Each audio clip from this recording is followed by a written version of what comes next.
Dr. Kennedy.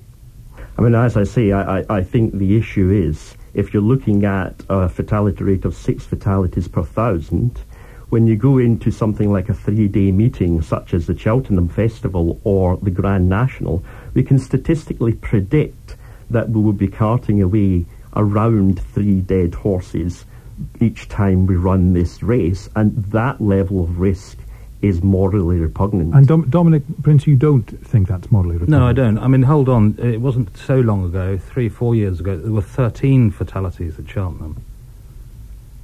Dr. Kennedy? Well, I mean, yes, and of course, that was a particularly bad year at Cheltenham. But do you want to ban Cheltenham as well?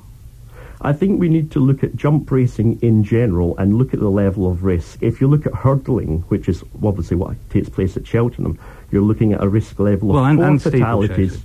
Yes, but if you're looking at a level of 4 fatalities per 1,000 horse starts, and again, that is too high.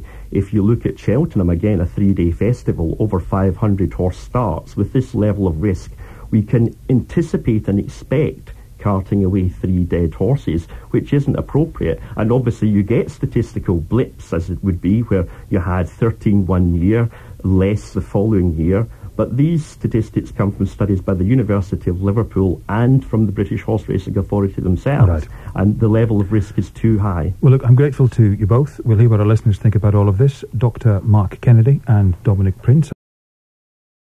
To begin this piece on horse racing, let's first look at something good, which is Animal Aid's Race Horse Death Watch Annual Report. A summary of the annual report for 2011, which is last year, reads, in late March, Animal Aid released its annual racehorse death watch statistics on-course horse deaths over the previous 12 months.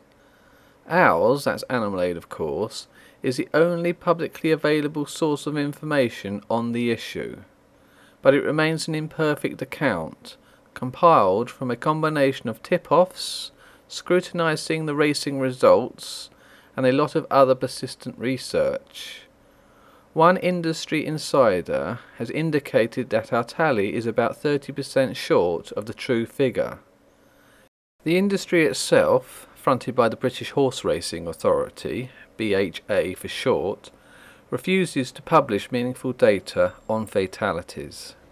The 2010-2011 Death Watch report reveals 162 deaths.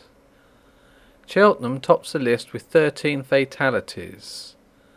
Less well-known courses also feature prominently. Market Raisin and Worcester witnessed the deaths of 11 and 7 horses respectively. Aintree topped the list for the number killed in a single day. 4 horses died on the second day of the 3-day Grand National meeting. Plumpton Racecourse comes in second place, with 3 horses dying at the venue on the 14th of March this year. The 2011 Aintree meeting also witnessed the usual annual carnage, with 3 deaths in total and 2 in the Grand National itself.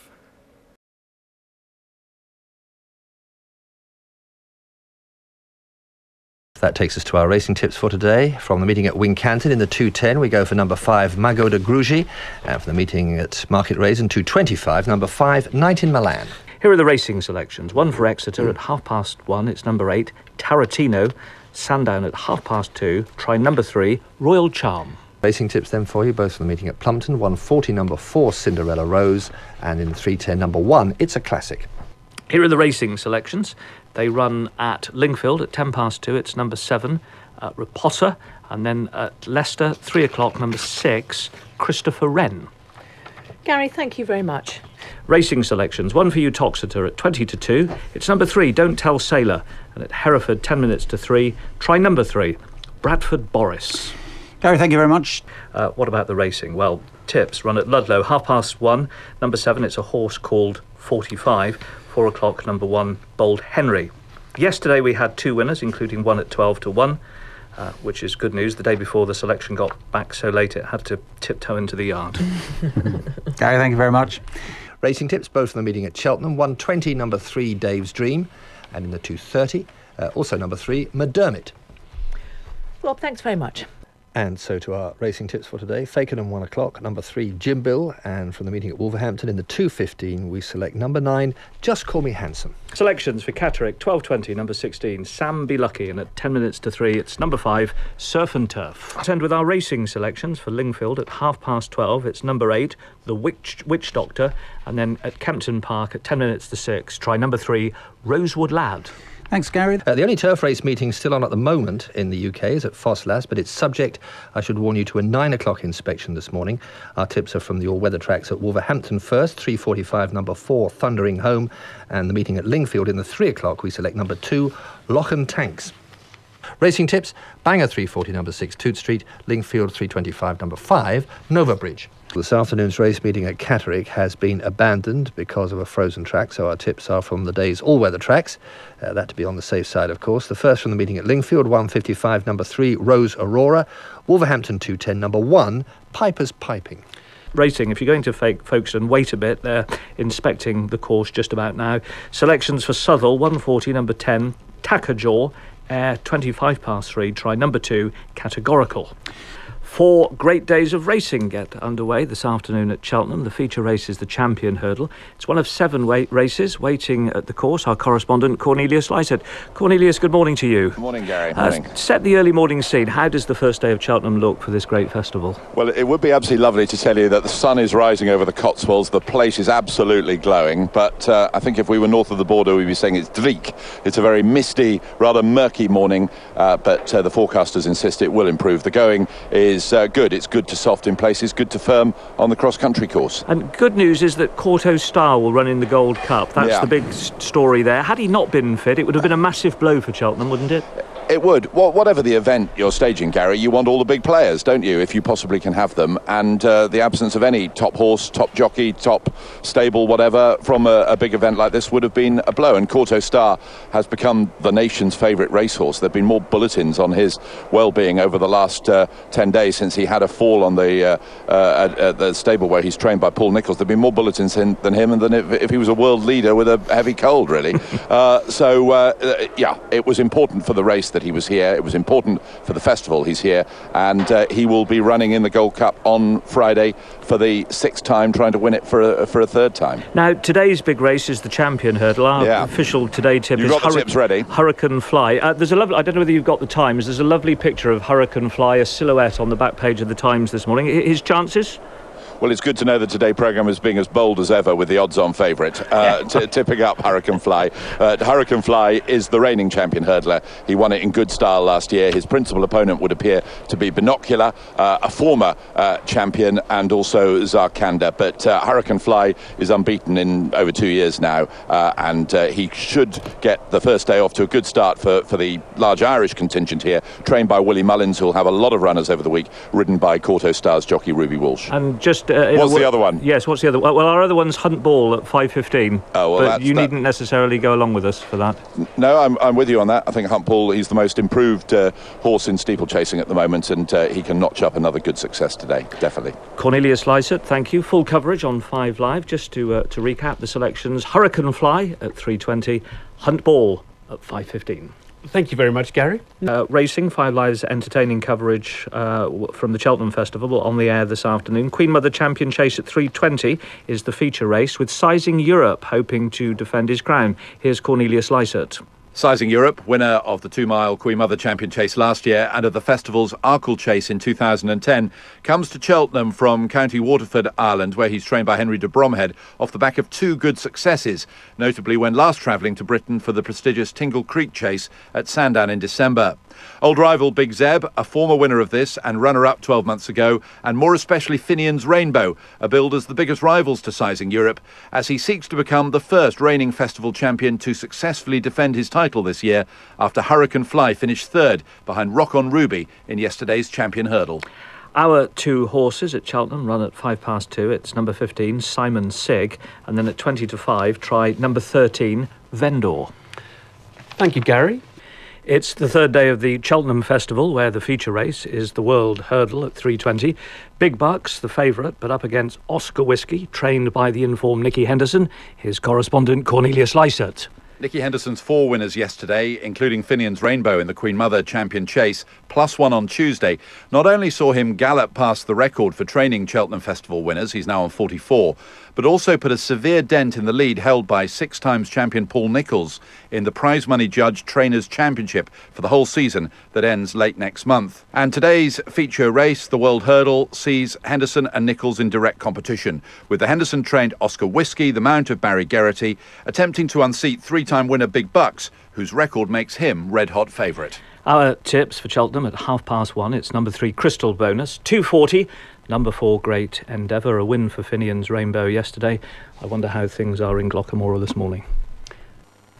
Adam, thank you. Well, now it's a Gold Cup day at the Cheltenham Festival, of course, and if you believe this morning's back pages, there are only 2 horses in it. At Long Run, the defending champion and favourite, and Corto Star, twice a winner, but the subject of a fitness scare until he was declared fit on Monday.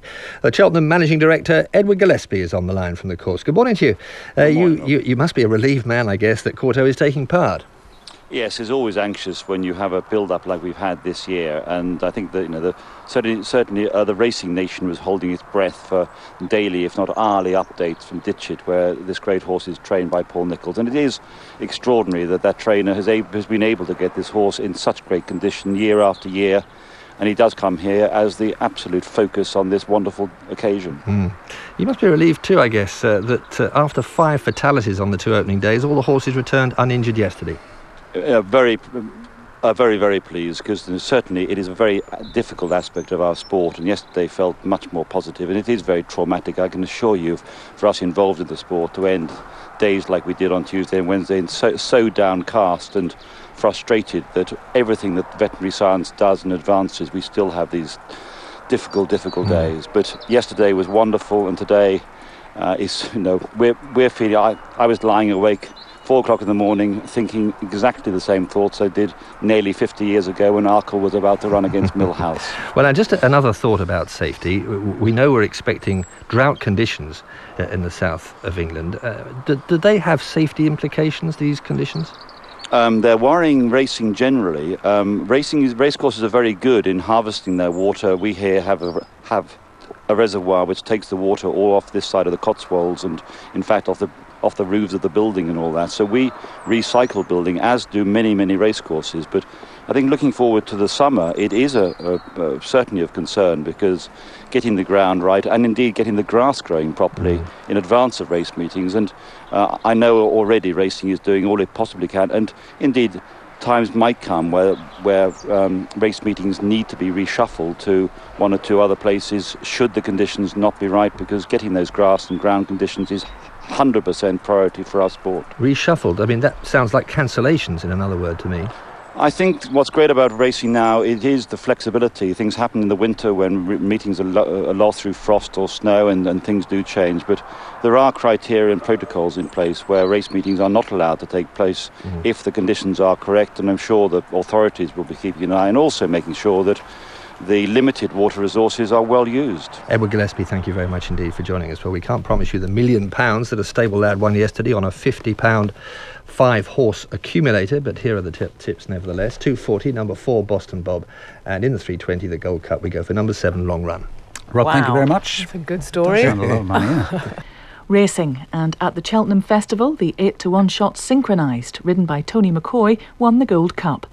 Hopes that Corto Star could pull off a 3rd victory were dashed when he was pulled up by his jockey, Ruby Walsh, at the 9th fence. Our sports correspondent, Andy Swiss, watched a thrilling race. On a cold, murky day, they flocked to Cheltenham in hope of a sporting fairy tale. Could Corto Star defy age and recent injury to claim a 3rd Gold Cup?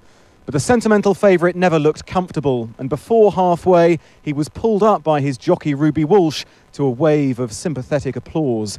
The horse was later said to be fine, but it would seem the end of an illustrious career. That left the way clear for an enthralling battle involving 50-1 outsider the Giant Bolster and last year's winner Long Run. But it was the unflappable Tony McCoy on Synchronised that seized the moment. Synchronised on the outside, just in front from the Giant Bolster and Long Run, and Synchronised is going to win the Cheltenham Gold Cup, landing a massive gamble for Tony McCoy and John Joe O'Neill. For McCoy himself, it was the sweetest of victories. Amazing little phenomenal horse, great will to win. It's like in any sport, if you don't have belief or will to win, then you have nothing. Sadly, it's 15 years since I last won a Clare, so I don't think I'll win it in 15 years' time. Synchronised win marked the end of a festival in which triumphs mingled with tragedies. 5 horses died in the first 2 days. While the racing continues to thrill, the welfare of its participants remains one of the sport's greatest challenges. Finally, selections from the Grand National meeting at Aintree, which starts today. We'll be talking to one of the leading jockeys in an hour's time. Try number 2 at the 2 o'clock, Big Bucks, and then the 3:05, number 9, Riverside Theatre. Well, it's day 2 of Jump Racing's Grand National Festival at Aintree, where the big race takes place, of course, tomorrow. Today, Cheltenham Festival winner Finian's Rainbow takes centre stage in the John Smith's Melling Chase. It's at 3:05. Here's correspondent Cornelius Lysett. The success of Finian's Rainbow in Cheltenham's 2-mile Queen Mother Champion Chase was one of the meeting's highlights last month, and one of a record 7 races won at the festival by his trainer Nicky Henderson. So far, Henderson and his jockey Barry Geraghty have been out of luck at Aintree, but Finian's Rainbow, up to 2.5 miles here, is a hot favourite against a field including former winner Alberta's Run. Henderson and Geraghty are looking for an eve of Grand National boost ahead of their rather tongue-twisting runner Shakalaka Boom Boom, a not unfancied 20-1 shot behind favourite Synchronised for tomorrow's big race. And here are our tips for Ladies' Day at Aintree today. 4:15, number 3, Cotton Mill. 5:25, number 4, Call Me a Star. Well, interesting thoughts this morning from champion jockey A.P. McCoy. He's told us that he feels this year's Gold Cup winner, Synchronised, trained by John Joe O'Neill, is actually better suited to the Grand National, which takes place, of course, tomorrow. He's a horse that he's won a Midlands Grand National and the Welsh Grand National. If you'd have said a year ago that he had a chance of winning the Cheltenham Gold Cup, people would probably have laughed. And you'd have said he was definitely more of a Grand National horse than a Gold Cup horse. John Joe has always thought of him as a Grand National horse. That is why he's got top weight, because he's the best horse. But it is the Grand National and it is different, you know. That's what makes it so special. Indeed, it is different, not least because once again this year the Aintree fences have been altered. Beecher's Brook, one of 3 to have been modified in the aftermath of 2 fatalities during last year's race. But there are other changes too, more stringent standards for the entry requirements of the horses themselves and better post-race care. Well, Rolly Owers of World Horse Welfare collaborated with the racing authorities in shaping these changes. He's on the line now. Good morning to you. Good morning. We can all understand the benefit, of course, of making the fences easier and better post-race care for exhausted horses, but tell us about these entry requirements. Why are they important? Well, the Grand National is the most stringent steeplechase in the world, and therefore you've got to have human and equine athletes that are up to the job. So to be able to make sure that the standard of entry is better than it has been is a wonderful way of reducing the risk, which is what is critical. Yes, so we have better horses in this year's Grand National. That's the upsum, is it? Yes, that's absolutely correct. Well, did you get everything that you actually wanted in negotiating with the British Horse Racing Authority over these changes? Well, I mean, the relationship between World Horse Welfare, the RSPCA and the British Horse Racing Authority is like a critical friend. I mean, we're here when tragedies happen. It is a tragedy and questions need to be asked, and we feel it's our role to help ask those questions. So it would be wrong to think that, and I know a lot of people think that the Grand National, we've had too many changes, we should stop now. We believe that you constantly have to change. When we use horses in sport, there's a responsibility on our shoulders, and as every year happens, we learn more, and when we learn more, like the changes they've done to these fences, they realise fences 1, 4 and 6, 50% of the fallers happened there. So they've made changes, and we believe that is a step forward. And yet, of course, there are those who want the race banned altogether. Why does World Horse Welfare fall short of calling for a ban? We have always believed that the responsible use of horses in sport is right and it's mutually beneficial, and therefore when we use horses in sport, that places a responsibility on our shoulders, and it's that responsibility to minimise that risk, but we have to understand that you can never negate that risk altogether. So a yes or no to this, please. You can be confident, can you, that this year's race will take place without serious injury or death to the horses? I very much hope so. Okay. Rolly Owers, thank you very much indeed for joining us. That takes us to our racing tip for today, both from the meeting, the second day of the Aintree meeting. 4:15, number 3, Cotton Mill. 5:25, number 4, Call Me a Star. The future of the Grand National is under scrutiny after 2 horses died in the race for the 2nd year running.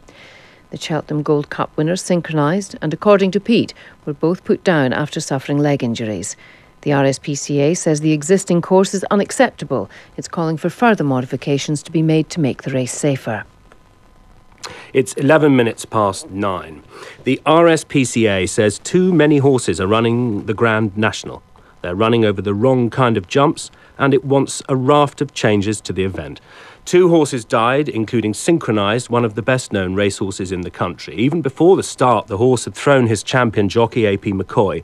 BBC commentators reacted to the sight of the rider getting into a car to drive to the horse, where a vet was called to make checks. Tony McCoy has come off before we've started. There he is, just galloping. He's not galloping, but he's cantering down the back. They'll test him when he comes in to make sure that he's not blowing too hard. He doesn't look to be doing too much yet, but the vets will put a stethoscope, I suspect, on his heart and just make sure that he's not overexerted himself. If he doesn't, he'll probably run, but it's not a nice time for the owners. He looks very happy, and he's still going, Peter. He's still going the wrong way. And he's looking like he's doing a lap of honour after the Gold Cup rather than preparing himself for the Grand National. Well, now that was the situation at the start, because Synchronised and, as we heard from Susan, according to Pete, went on to fall in the race, fracturing legs, and they were then put down. Welcome to Broadcasting House, Gavin Grant, Chief Executive of the RSPCA. Hello. Hello, Paddy. It's a lovely morning, but also a rather sad one. Well, despair and drama is how the papers sum it up. And well, perhaps death and drama is more to the point. Well, we'll debate this. And Richard Pittman is here, former jockey and commentator. Welcome, Richard. Morning, Paddy. Gavin, would you tell us first, you're obviously a charity that's expressed concerns before. What's changed this year? Well, we've expressed concerns over many years, and indeed the British Horse Racing Authority and Aintree have listened to a lot of those concerns and acted on some of them. But I think there's a wider problem here. The scale of the field at Aintree for the Grand National is very large. You have 40 horses lining up and starting. The jumps they go over are pretty unusual and unique. It's part of the mystique of the Grand National. Some of those jumps have landing areas which are lower than the takeoff areas. That's a particular challenge for the horses concerned. And, of course, the very distance of the race. It's an endurance race. Now, all of those factors have contributed to the death of 2 horses yesterday. Another horse died earlier in the Aintree meeting. But it isn't simply about Aintree. You just mentioned the beautiful animal Synchronised and its triumph in the Gold Cup. Just a few weeks ago at Cheltenham, 5 horses died at a National Hunt meeting. So we've got to look at this in the round. Well, we do not have the benefit of time to look at the whole race calendar. I want to ask you specifically on Aintree. Did you watch the match? Did you watch the Grand National, excuse me? And what did you think of what happened? I did watch the Grand National. I also had my specialist equine inspectors present in force at Aintree, as well as our key consultant, David Muir. So we'll have a full report on every aspect of what occurred during the Grand National yesterday. But it was clearly desperate. As soon as you saw those screens going up and a jump being excluded, you knew full well, and I'd heard from the course, that 2 horses had died. And then we watched the run-in with one jockey applying a lot of pressure to his horse with his whip, and the other jockey not doing that. So there are a raft of issues here, and I think changes have got to be made. Richard Pittman, too many horses, the wrong kind of jumps, and suspicious use of the whip. OK, I totally agree with the RSPCA view on number of runners. Looking at the race from yesterday, 16 horses had exited by the time they got to the 11th fence. Now, I've ridden in the race. I've been second in it twice. I live for it. It really gets me going. And I'll get onto the jumps in a second.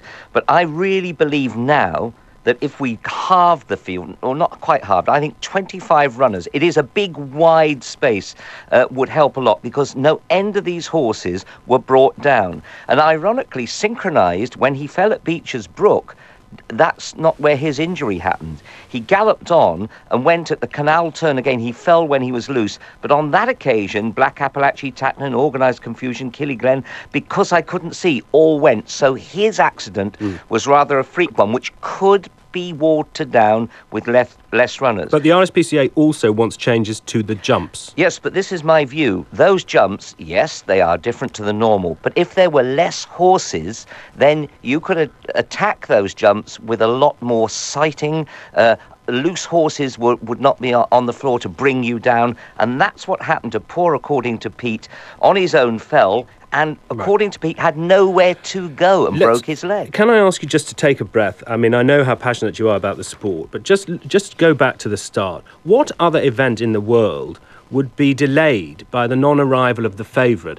And not only that, the fact that the jockey was thrown, obviously we're talking about the horses, but should A.P. McCoy have been allowed to race after coming off the horse just before the start? Is there enough attention paid to the jockeys? Absolutely. There's a team of doctors. He had to pass the doctor, as the horse had to pass the doctor, before they were allowed, after the incident, to carry on. The horse never ever galloped. He only cantered around. He wasn't stressed. His heart was tested. His movement was looked at, and he was visually examined. No, he was fit to start. McCoy, well, he's got a great pain threshold, and he did hurt his arm. But no, they were fit. It was an unusual and disappointing outcome. It was. And to you, Gavin Grant, an unusual and disappointing outcome, suggesting maybe not much change. Well, sadly, it's not so unusual. 2 horses died last year. More than 20 have died over the past decade or so. Look, people have a choice as to whether they ride in the Grand National, whether they go to the Grand National. People have a choice of engaging in all sorts of different sports. The horses don't have that choice. Let's address the horse welfare issue, because of course, it's what everybody will talk about as much as they'll talk about the win. And Synchronise, the Gold Cup winner, has died, as well as, according to Pete, a couple of other horses are still being treated. What else can racing do you think? Well, if you look at sport as a whole, there's always risk in sport. You've seen with the footballer recently who had a heart attack. When you're in competitive sport, whatever you do, motor racing, hockey, there's an element of risk. We take risks in our life every single day, and it's one of the things. I don't know how many people would have listened to watch the race today or here today. If they disliked it, they wouldn't watch it. If there's something you don't like, you don't watch it. But all those people watch it because they enjoy watching the sport. And there are risks, and we all try and minimise them. We're always learning. We try and do what we can to help them. But life is full of risks. There were modifications after last year. Is there anything else that Aintree can do? Is there anything else that authorities can do to try and minimise these risks? The worst thing you go too far, get the fences too small, they go faster and you get more fallers. I think you've got to be realistic about it. As I said, there is risk in life, and we just got to get on with it and just make sure we do everything to make it as safe as possible.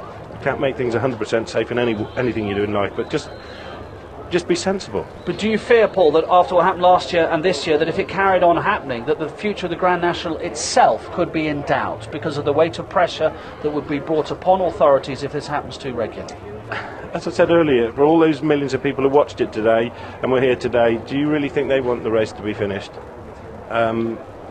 We've got to be a bit realistic about this. It's sport, as I said, and you have to go forward and minimise the risk. And the horses have the best of absolutely everything they could possibly have. And at home, they have probably better healthcare than we have. They have everything, and as I said, sport is risk, and if people are continue being involved in sport, participate in sport, there's going to be a human and animal risk, and we just got to live with that and get on with it and grow up. Basically, a lot of people got to grow up and just realise it's life and get on with it. Okay, you feel very strongly about that. No, sometimes I don't feel strongly. The thing is, I know everyone's doing their very, very best.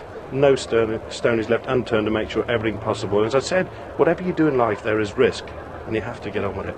Let's have a phone and word about Neptune Collonges then. This must be a thrilling day for you, particularly to win it in that manner. Fantastic. It's been a great day. Lots of people here to watch it. Fantastic scenes in the winner's enclosure, and a most amazing horse, Finally, the Times reports that the family that reared one of the 2 horses which died in this year's Grand National has joined calls for the race to be made safer. Peter Nelson from North Yorkshire raised, according to Pete, from a foal in a 1-acre paddock. His wife Anne tells the paper that despite safety improvements, there were too many horses in Saturday's race. In the Express, Mr. Nelson says he could never enter another horse in the National. I couldn't go through the pain again, it's terrible. A vet, Emma Milne, tells the Mail that she wants the race banned. She believes its cruelty is being ignored for too long. Sport is meant to be an uplifting activity, she writes, but there's nothing inspirational or heroic about forcing horses to gallop around a dangerous course at high speed and risk sustaining painful, even fatal falls. Now, we're at the time of year when I remind you the Today Racing tips are for life, not just for Christmas. The question I'm often most asked is what success we have during the course of a year. Well, we're about to find out because one of our listeners has logged every tip during the past 12 months. It's been an interesting 12 months for our team. We, of course, search the planet for winners, often frozen out by the bookies.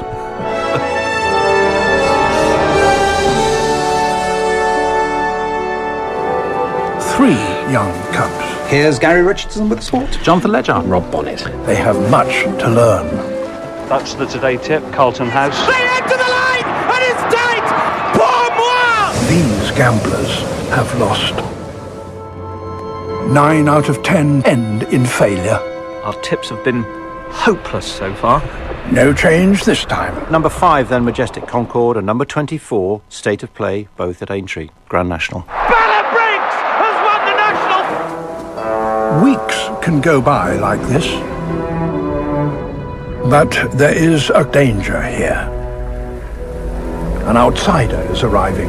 A large male whose intentions soon become clear. The Prime Minister's looking over my shoulder. It's a standoff. He's very upset that we haven't asked him You to haven't do the made racing this selection. same old guy. No, come on. Just come and sit down for a couple of minutes because I've got a racing story to do. His authority is being challenged. We haven't even invited him and he's trying to get back on the programme. This rival means business. After what I said about Gordon Brown, if you disagree, you could go for Stormin Gordon in the 2:10 at Pontefract, but I rather fancy Red Samantha, although I hope that underneath she's still blue. Surely tempers will flare. So can I just tell you that this is positively your last chance of doing this because you weren't invited and you've jumped in. But so if you're successful today, you can come back again. But if not, this is the last one. You've been warned. Ebony Clarets on top, close home. Ebony Clarets from Always Ends Well. Storming Gordon ran on late into midfield, but Red Samantha trailed home. And in racing, at least, it's first past the post that counts. David Cameron's selections were 6 and 10. The rival is outmanoeuvred. Then, a surprise. The Gold Cup is off at 3:20. We have a selection from that race. It's number 8, Long Run. This looks better. And we hail a new champion. It was a vintage Gold Cup, and Long Run is a brilliant winner of it. Success. At last. That was brilliant, Gary. Yep, very very good indeed. My mate Tim that edited that. I'm joined by Mark Crawford, though, who logged all of our tips, and we're very grateful, possibly, for him doing that. Logged all of the tips during the last 12 months. Mark, good morning to you. Good morning, Gary. How many of the tips actually won? 102 winners, Gary, on 562 horses that turned up and ran. Despite having been tipped by the Today programme. Well, I mean, 102, that's very good. And we had some very good priced winners, didn't we? You had some excellently priced winners. You managed to select a 50-1 winner, African Broadway, back in December. You had a 20-1 shot, 18, couple of 14s, 12s and 11s. It's been a surprisingly good year, Gary. How many times did the horses finish last? Well over 30 of your horses, Gary. That's getting on for 6 or 7%. Managed to finish last. Another 6 or 7% didn't finish at all. So we shouldn't crow too much here, I think. No. So the key information: how much money did the tips make? They didn't make, Gary. They managed to record their lowest loss for the last 3 years, but still came in. If you'd put £1 to win on every horse, you would still have lost £67 this year. But comparing our tips with other tipsters, you know, the Daily Telegraph, the Times, the Guardian, the Mirror, the Sun. Yeah, as unlikely as it sounds, that's actually a perfectly credible performance. It's all measured in terms of how much of your stakes you managed to retain in the course of a year, and you managed to retain, i.e. not lose, something like 88% of your stakes. Now, most of the press tipsters do anywhere between about 86-93%, so you're right in the middle of that. It's, as much as you managed to make a loss, a surprisingly credible performance. It's very difficult to return much on your stakes if you're putting in well over 500 horses a year. So there you are. That's amazing. It's not much of a slogan, is it? You know, bet with us, you won't lose a lot of money. No, other tipsters are available. So here's a John Humphreys style question: if you'd only backed the winners, how well would we have done? Well, you'd have made £400, but it takes something to somehow eradicate betting on the That was going to be the next Yes, question, the other 400 that you somehow needed to avoid. Well, there we are. But if just one way, you being an expert, you watch them all, you take note of all the tips. are you capable of picking out the best from the duffers? Absolutely not. No, that's it. There we are. Mark, will you come back same time next year and log the winners and how many sort of best prize winners we've had? It's sort of feeling like it. And one other task. Could you also, as you listen to the programme every morning, log how many decent questions John Humphrey asks during the course of the year? I may pass on that one. Okay. How many answers he gets if you log. Oh, that's more to the point. Indeed. Lovely to see you. Thank you very much. So today's tips: Toaster 110, number 3 Castledown, Exeter 250, number 9 Stowaway. Thank you, David. Gary. Thanks, Gary.